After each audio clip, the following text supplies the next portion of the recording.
Chapter 11, Lizzie's Groceries. Lena spent all that day in Mrs. Murdo's house, which was just like theirs, only neater. There was one couch and one fat chair covered in fizzy striped material, and one big table. Only Mrs. Murdo's table wasn't wobbly like theirs. On the table was a basket. In the basket were 3 turnips, each of them lavender on one end and white on the other. Mrs. Murdo must have put them there, Lena thought, not just because she was going to have them for dinner, but also because they were beautiful. Lena sat sideways on the couch with her legs stretched out, and Mrs. Murdo covered her with a soft gray-green blanket. "This will keep you warm," she said, tucking it around Lena's legs. Lena didn't feel really cold, but she did feel sad, which was in a way the same. The blanket felt good, like someone holding her. Mrs. Murdo gave Poppy a long purple scarf to play with and made a creamy mushroom soup with potatoes, and all day Lena stayed there, snuggled under the blanket. She thought about her grandmother, who had a long and mostly cheerful life. She cried some and fell asleep. She woke up and played with Poppy.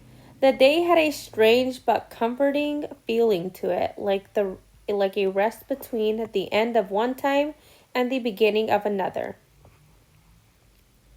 On the morning of the next day, Lena got up and got ready to go to work with Mrs. Murdo. Mrs. Murdo gave her beet tea and spinach hash for breakfast. "The singing's coming up soon," she remarked to Lena as they ate. "Do you know your part?" "Yes," said Lena. "I remember it pretty well from last year." "I rather like the singing," said Mrs. Murdo. "I love it," Lena said. "I think it's my favorite day of the year. Once a year, the people of the city came together to sing the 3 great songs of Ember." Just thinking of it made Lena feel better. She finished her breakfast and put on her red jacket. "Don't worry about Poppy. I'll take care of her," said Mrs. Murdo as Lena headed for the door. "When you come back this evening, we'll talk about how to proceed." "Proceed?" said Lena. "Well, you can't live by yourself, just the 2 of you, can you?" "We can't?" "Certainly not," said Mrs. Murdo sternly. "Who's going to take care of Poppy while you go off delivering messages? You must move in here with me. I have an empty bedroom after all, and quite a nice one. Come and look." She opened the door and at the far end of the living room, and Lena peeked in. She had never seen such a beautiful, cozy room. There was a big, lumpy bed covered with a fade blue blanket, and its head 4 plump pillows. Next to the bed was a chest of drawers with drawer handles shaped like teardrops, and a mirror attached to the top. The carpets on the floor were all different shades of blue and green, and in the corner was a sturdy square table and a chair with a back like a ladder. "This will be your room," said Mrs. Murdo. "Yours and Poppy's. You'll have to share the bed, but it's big enough." "It's lovely," said Lena. "You're so kind, Mrs. Murdo." "Well," said Mrs. Murdo briskly, "it's just common sense. You need a place. I have one. You go on now, and I'll see you this evening." 3 days had passed since Lena and Dune had seen the man in the pipeworks, and there hadn't been any special announcements. So if that man had discovered a way out of Ember, he was keeping the news to himself. Lena couldn't understand why. As Lena ran through the city with her messages on her first day back to work, it seemed to her that the mood of the people was even gloomier than before. There were long, silent lines at the markets, and knots of people gathered in squares talking in low voices. Many shops, more each day it seemed, displayed signs in their windows saying closed, or open Monday, Tuesday only. Every now and then the lights flickered and people stopped and looked up in fright. When the flickering ended and the lights stayed lit, people just took a breath and walked on. Lena delivered her messages as usual, but inside she felt strange. Everywhere she ran, she heard the same words, like a drumbeat in her mind. Alone in the world, alone in the world. It wasn't exactly true. She had Poppy, she had friends, and she had Mrs. Murdo, who was somewhere between a friend and a relative. But she felt as if she suddenly gotten older in the last 3 days. She was a sort of mother herself now. What happened to Poppy was more or less up to her. As the day went on, she stopped thinking alone in the world and began thinking about how her new life at Mrs. Murdo's. She thought about the blue-green room and planned how she would arrange her pictures on the wall. The one she'd draw with her blue pencil would look especially nice because it would match the color of the rugs.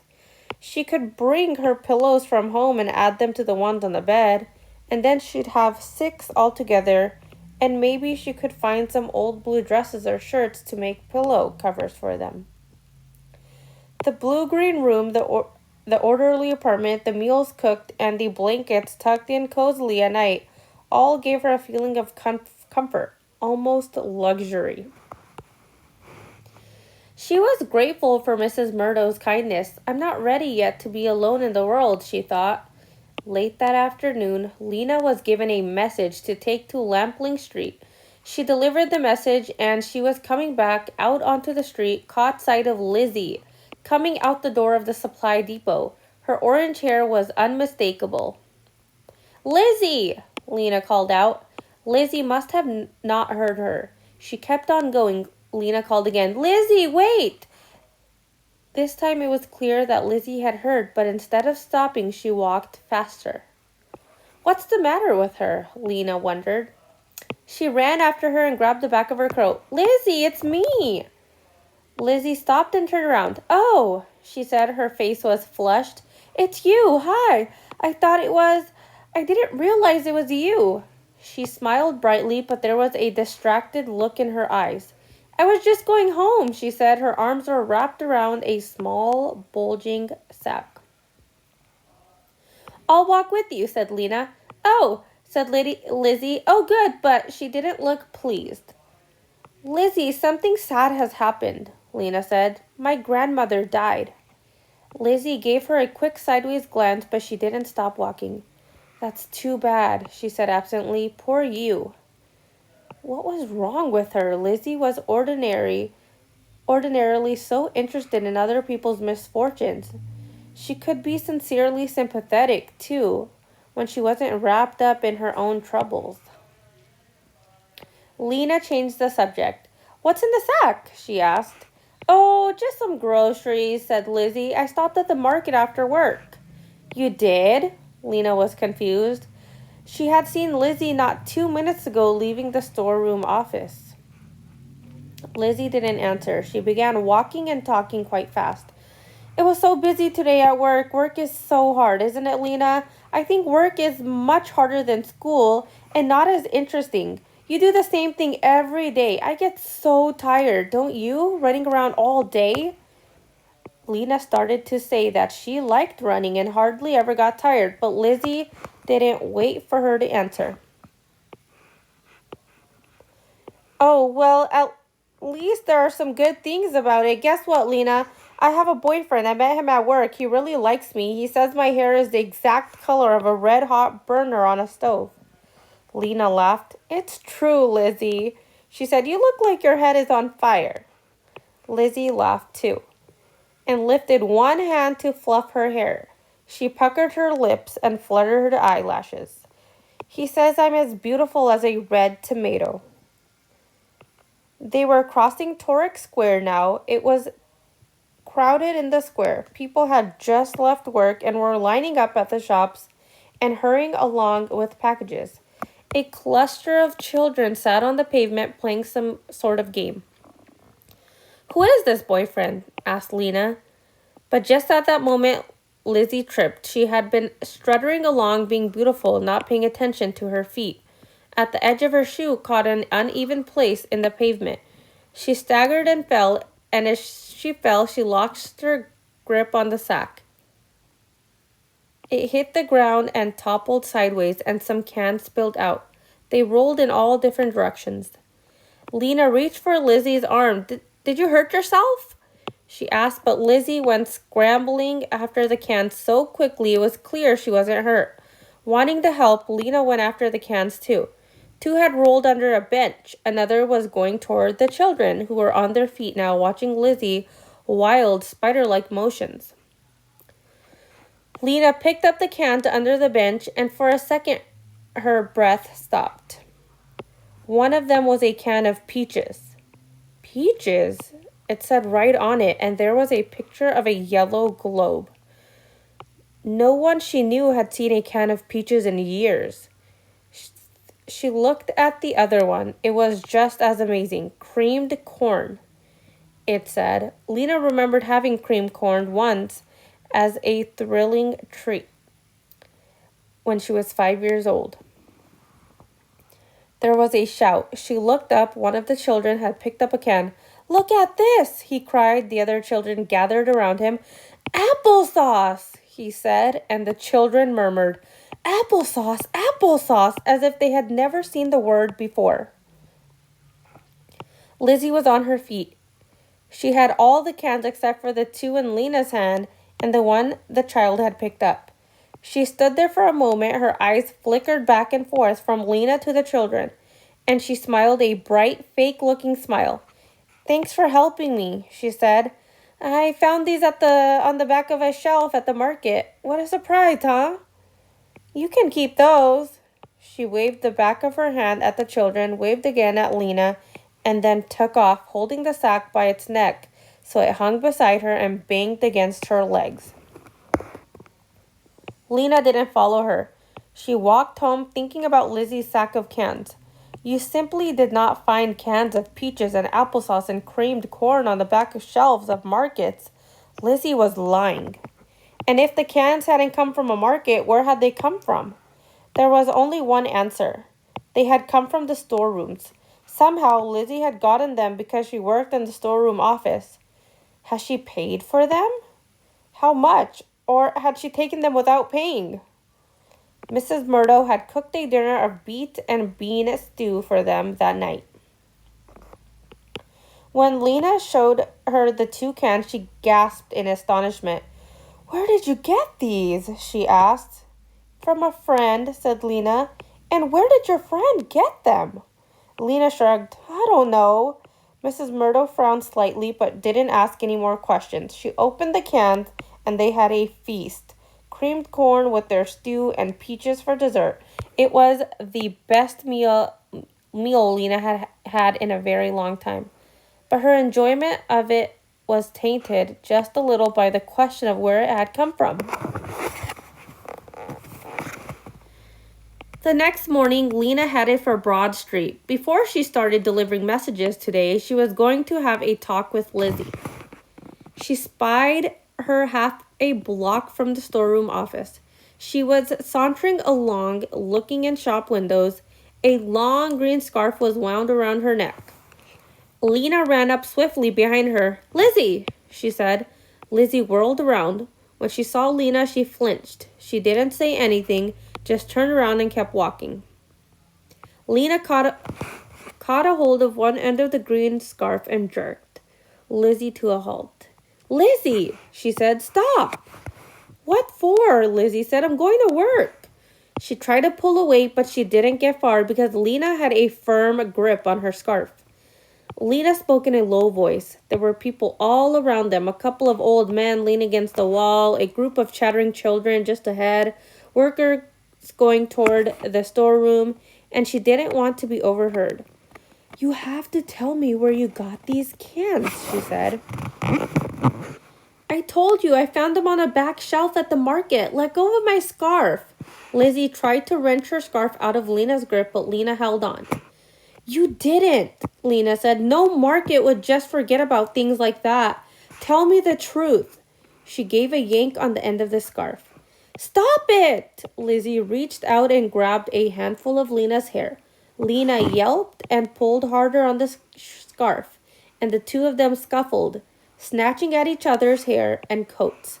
They knocked against a woman who snapped at them angrily, and finally, they toppled over, sitting down hard on the pavement. Lena was the first one to laugh. It was so much like what they used to do for fun, chasing each other and screaming with laughter. Now here they were again, nearly grown girls, sitting in a heap on the pavement. After a moment, Lizzie laughed too.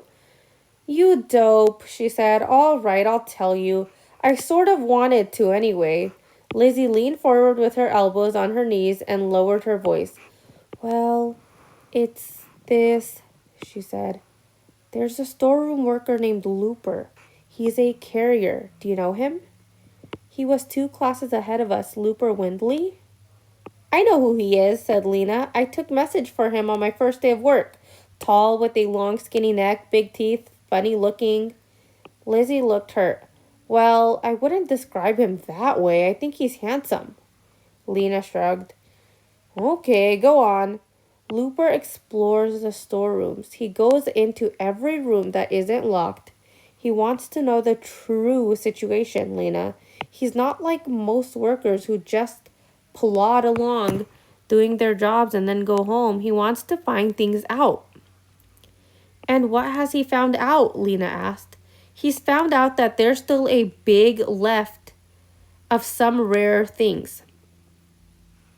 Just a few things in the rooms here and there that have been forgotten. You know, Lena," she said, "there are so many rooms down there. Some of them, way out at the edges, are marked empty in the ledger book. And so no one ever goes in there anymore. But Looper found out that they're not all empty." "So he's been taking things?" "Just a few things, and not often." "And he's giving some to you?" "Yes, because he likes me." Lizzie smiled a little and hugged her arms together. "I see," Lena thought. "She feels that way about Looper." "But Looper's stealing," said Lena. "And Lizzie, he isn't just stealing things for you. He has a store. He steals things and sells them for huge prices." "He does not," said Lizzie, but she looked worried. "He does. I know because I bought something from him just a few weeks ago. He has a whole box of colored pencils." Lizzie scowled. "He never gave me any colored pencils." "He shouldn't be giving you anything or selling things. Don't you think everyone should know about this food he found?" "No," Lizzie cried. "Because listen, if there's only 1 can of peaches left, only 1 person gets to have it, right? So why should everyone know? They just end up fighting over it. What good would that be?" Lizzie reached out and put a hand on Lena's knee. "Listen," she said, "I'll ask Looper to find some good stuff for you too. I know he will if I ask him." Before she had time to think, Lena heard herself saying, "What kind of good stuff?" Lizzie's eyes gleamed. "There's 2 packages of colored paper," he told me, "and some cough medicine. And there's 3 pairs of girls' shoes." It was treasure. Colored paper and cough medicine to cure sickness and shoes. She hadn't had new ones for almost 2 years. Lena's heart raced. What Lizzie said was true. If everyone knew there were still a few wonderful things in the storeroom, people would fight each other trying to get them. But what if no one knew? What difference would it make if she had the colored paper or the shoes? She suddenly wanted those things so badly she felt weak. A picture arose in her mind's eyes. The shelves at Mrs. Murdo's house stocked with good things, and the 3 of them happier and safer than other people.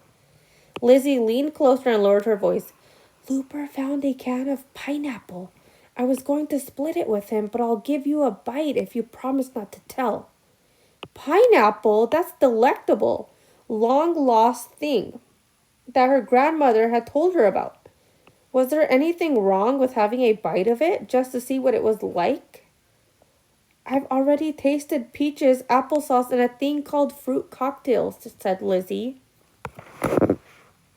"And prunes and creamed corn and cranberry sauce and asparagus. All that?" Lena was astonished. "Then there was a lot of special things like that still." "No," said Lizzie, "not a lot at all. In fact, we finished all those." "You and Looper?" Lizzie nodded, smiling smugly.